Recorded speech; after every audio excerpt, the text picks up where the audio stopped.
seeing the medicinal effect of marijuana. When I went in, I thought it was a crock. I thought, no, these people are just saying that. Whatever. Yeah, but when you're there and people come into your store every day and they grab you by the elbow and say, I need to talk to you, and they tell you their story, they give you their testimony in whatever way it's helping them or their family, and they go to tears a lot of times, and they thank you for what you're doing. This is the journey of the Williams family, who began with little. The Williams were one of the nascent groups who built the Colorado legal cannabis industry from scratch. 2016 is a year of tremendous growth and change for the family and the industry. This is part 6 of a 12-part series. I don't have a hard time connecting with anybody, honestly. That's why you're good at that job. I see them walk in the door, and I start thinking about what they might need right when I see them, before I even get to them. Okay. So that's one way that I show that I'm caring, I suppose, and what to get them what they need. So the oldest person, what rough age are we talking about? Almost 90. Okay. And what kind of ailment are we talking about? Pain and lack of sleep. Okay. So this gentleman comes in, and he's got his the doctor's recommendations, and the doctor says make sure you don't give him too many edibles and this and that, and so it's important for the bud tender to really pay attention to what their doctor has said, and to make sure that they don't get enough, especially in an elderly patient like that, or to make sure they don't get too much. Right. Too much, a little bit of too much is going to make someone not ever want to use it again, right. And they'll have an experience they shouldn't have. Start low, go slow. Start low, go slow. I will say that early on, when I would be in the dispensary, I wasn't even a believer yet, right? I didn't even know what I didn't know. And slowly over time, the same stories, well, I had cancer, I have cancer, and I have grandchildren. And my goal is to be alert enough when they come home from school and feel good enough to play with them for 2 hours. And this is how I do it. And they're crying. And how do you not cry when someone's doing that? Or,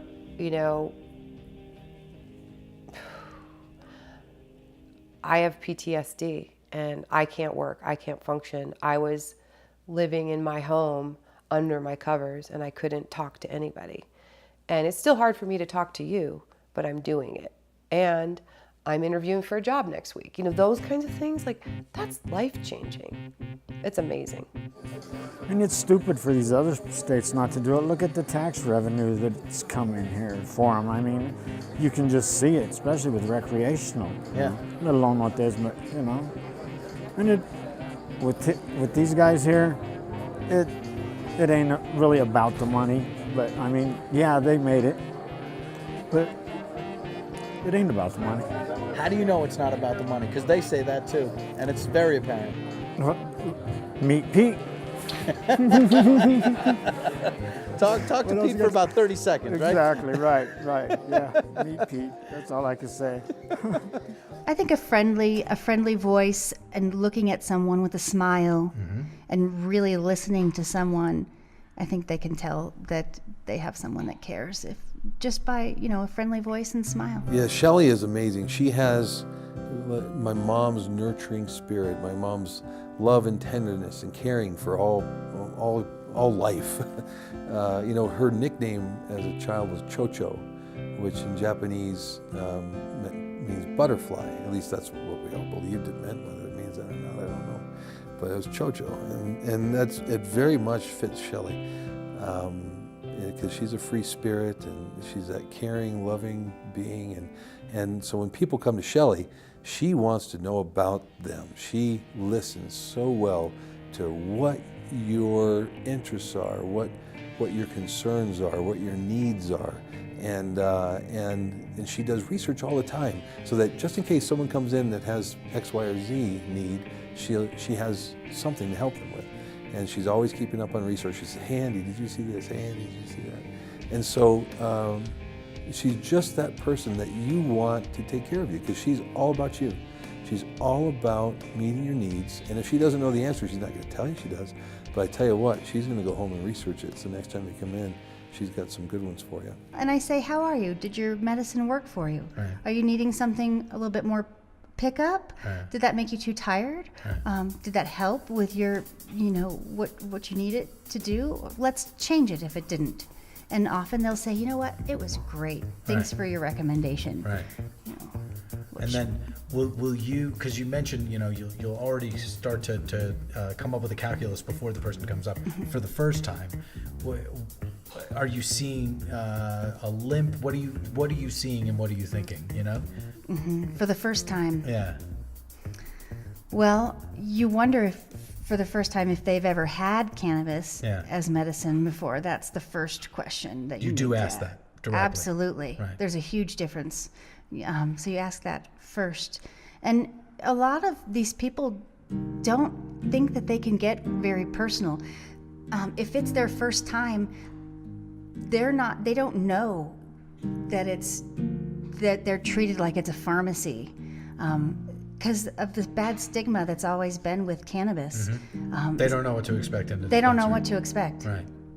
Okay. So they walk up. They're obviously hesitant, obviously closed, And many are nervous, very nervous. and you can see that. You can see it. And so how do you open that person up? That is like, I almost don't want to even be here at all, right? I tell them something about myself that Okay. that maybe is a little personal, or I try to get personal, Right. and that gets people to open up. You've been coming to Medicine Man as a medical patient Yeah. since the beginning.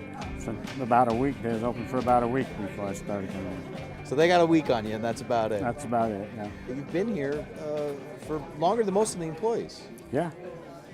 What have you noticed about the changes? It's become more efficient. It's just become more homey and more personal. I like Pete. He's a little crazy, but he's down to earth. No matter what he's accomplished here, he's down to earth. That's it. And then Andy's way cool, but he's more private. Right. And then the sister Shelley, me and her talk every time I come in here. Right. Bud tending. What does Yeah. she talk to you about usually? Life. Right. If I ask them questions, they all are pretty knowledgeable. If I got pains, they can suggest things, and that's usually how I do it. I walk in, it's like, oh, this is hurting. They're like, here you go. Let's do this. Yeah. Well, let's. I trust them. What are the conditions that you have? I've got diabetes, neuropathy. I was in an explosion in an oil refinery. So Noah grew up, and now he's 16, and he's a cool dude. Yes. And He bought me flowers. he bought you flowers for taking care of him. Why were you taking care of him? Well, we're not going to say he's sick. He's not sick. No. He just has he did break his collarbone. Yeah, well, that's a different thing. Yeah. Well, I put in my 2 weeks notice because my son said he needed me to be with him. This is post collarbone break. Yes. Right. No, this is before. Oh, this was before the collarbone Yes, break. Okay. because we're dealing with other health issues. I started getting like stomach aches in class, and then I thought something was up, like something was wrong. So everybody didn't really believe me because I used to be able to eat everything that they could eat, and then I started feeling like shit pretty much, and they just didn't get it because they're all confused. Yeah. And you were confused too, which is why you're Yeah. cool with them being confused. And I still am confused. It's pretty crazy. My stomach's crazy, to be honest. Can't do anything, What is the difference in, you've been a caregiver now, basically, your whole adult life, right? So you had the daycare, you're, bud tending with caregiving there. Now you come home the past 6-8 weeks, whatever it is, with your son. What's the difference in caring for your son at age 16? He's not 6, than in the daycare or at the bud tender. At the bud tender stand, when you're standing there and helping out. What's the difference there? It is similar. I suppose it really is. It's all a caregiver type role. I love caring for my son and being here. I wouldn't want to be anywhere else. And being with your 16-year-old son every day is not something that most parents get to do. My name's Shannon. All right. Where are you from? I'm from Raleigh, North Carolina. All right. And you sound like you're from Raleigh, North Carolina. Yes, I hear that a lot here. All right. I have a child who needs medical cannabis in order to have a better quality of life. She has cerebral palsy. She has spastic quad cerebral palsy. She has intractable epilepsy, major seizure disorder, and then all the comorbidities that go with that. Muscle spasticity that goes with cerebral palsy, so it's hard for the muscles to move, the limbs to move. She is in a wheelchair. She's wheelchair bound. She has a lot of orthopedic issues, so she just underwent major hip surgery for hip dysplasia.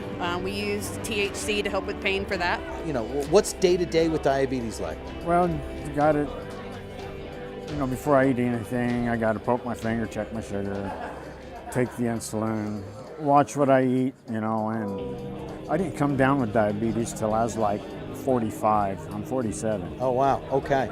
You know, so, you know, and I was healthy my whole life till this happened. So, Yeah. I mean, these guys kind of suggest things, and you know, they work. Right. They really do. You know. What strain did you notice worked for you as far as diabetes? The sativas. I mean, because it, like in the wintertime especially, because you know you get that no sunlight depression thing going, and it helps with that, and it also keeps me focused. July 22nd, 2015, we were scheduled for a vagus nerve stimulator to be implanted. North Carolina changed the laws a little bit to allow us to have CBD, parents, and then also a tad of THC. We made a decision that day to come out to Colorado and to try cannabis because of what others had experienced. But we didn't want to follow the train. We wanted to find our own route. So we contacted a gentleman here, Jason Cranford. He makes something called Haley's Hope. And we left the last week of August and came out then. Lakeland we had EMS at our house about 9 times, July and August, and we have not been to the emergency room yet for a seizure since we've been in Denver. She has not had a grand mal seizure that has needed A, any pharmaceutical rescue meds, or B, any emergency department management. What we have done is use THC oil to rescue on the gums, and it's brought her right out of it. In February, we had to stop because she was on oxycodone, she was on Valium, she was on all kinds of pharmaceuticals, so we couldn't spread out the cannabis enough, and it seemed that the seizures it wasn't making it to the brain. So March 21st, she was having seizures inpatient. I began THCA, and by the next day I was seeing a decrease in seizures. A week later, they were all gone. He told me, he's like, Mom, I need you with me. That's because Like, what 16-year-old kid tells their mom that? You know? think about it, my stomach was hurting so bad. I couldn't do anything. And then my arm broke, and then I pretty much was paralyzed. Doctors put you on those pain meds, and that just like made us go backwards. She said to give him more laxatives. Relax. And he couldn't keep any, he couldn't eat. It hurt so bad. That's what she told us to give him that in the beginning, and then in the first place, and it wreaked havoc on him. Neuropathy, the indicas, the more heavier stuff helps that, because I mean it's pretty painful. I get weird feelings in my legs, and it just kind of soothes it. It don't take it away, but it soothes it. Where the pills the doctors give me, it's like, you know, put them out the window. Doesn't help. I don't like doctors anyway. In the summertime, you know, I get out, I'm outside, you know, I smoke a little bit or eat a little bit, and I just keep going. I work outside. I don't have to take as much insulin. And, you know, in the wintertime, well, you can't do that, it's so much. And, you know, my sugars get higher and stuff, but if I find projects around the house, like I've almost remodeled the whole house. Right. And how does cannabis play into that, the difference between summer and winter? The sativa helps keep me going, and you know, it just gives me the energy and takes away the depression. I just feel like a new person, kind of. Not yet with my stomach, but like my arm is definitely getting way better. Right. Yeah. You're frustrated by that stomach thing, man. Yeah, it's honestly worse than my arm. Like, Well, sure it is. yeah, it has been this whole entire time. Like, I didn't even take pain meds, and like, I don't know, people usually just like rely off that when you break the bone. That's correct. Collarbone, no less. Not even a Tylenol or. even take a Tylenol or I mean, I can. any kind of. So we get to see a new Yeah, 'cause then it GI gets stuck. specialist tomorrow. You know, cannabis with anybody, any patient, it's just, you have to dose it so carefully. It's very individualized. And so what we had used in the past was THC and CBD. This time I tried a THCA. It was all I had. And then an isolate THC. And I mean, it was immediate. I guess it's a relief. It is also very frustrating that I will now have to live illegally in North Carolina in order to help her. I will not go backwards. We will not do pharmaceuticals again. It cause her major aggression, mood issues. Her eyes go different ways. It has all kinds of side effects. It's taken me, you know, I saw it kind of stop working when we had the surgery, and all the pharmaceuticals were involved post-surgery. To see it come back and work again, I mean, it reaffirms my faith in the whole medicinal piece of it. She's considered nonverbal. The one video that I have, the one rescue video that I have, she actually thanked me with sign language after I rescued her. I see a psychiatrist and stuff, and I have for a while, but... What do you guys talk about with that? Like, what's the conversation around, you know? I don't know. I still ain't figured out how we're supposed to do that, you know, because, I mean, he sits there and writes in his book a lot and prescribes me these pills, and, you know, I don't want no more pills. Yeah. But what happened in the refinery is we was up on a heat exchanger. It was a hydrogen exchanger, and the dollar plate, the seal broke on it, and it was leaking hydrogen. Well, so me and another guy went up there with brass tools to, you know, it's less likely to cause a spark. Yeah. And it's up in a structure. We're having to hang off in harnesses. Yeah. And we got lifelines, and they had the fire crew down below with steam lances. Right.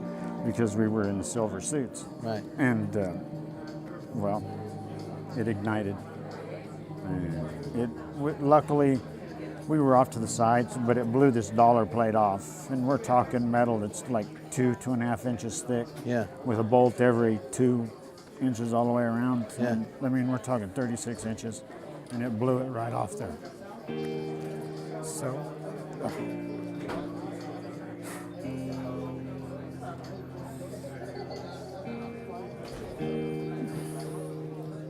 Can you hear now? Yeah. You realize you're making a joke right there. Yeah. I have a man, a real big fella, that has liver disease and diabetes. And I said, well, why don't you try smoking this? It's high in THCV. He starts smoking this. This is all he smokes. He's losing the weight. He's not looking as yellow. And he says, you know what, Shelly? I'm getting better. And I don't know if that's what it was or not. I didn't tell him that this is going to cure you, but I said, why don't you just try this? THCV suppresses the appetite. That's what I was aiming for. But he's feeling much better. I'm a paralegal for federal criminal law, and that provides her benefits. Lakeland would not be here getting the medical care she needs in a top 5 facility if it wasn't for those benefits. I have tried to transfer within that system, and I just can't. And you called yourself a medical refugee.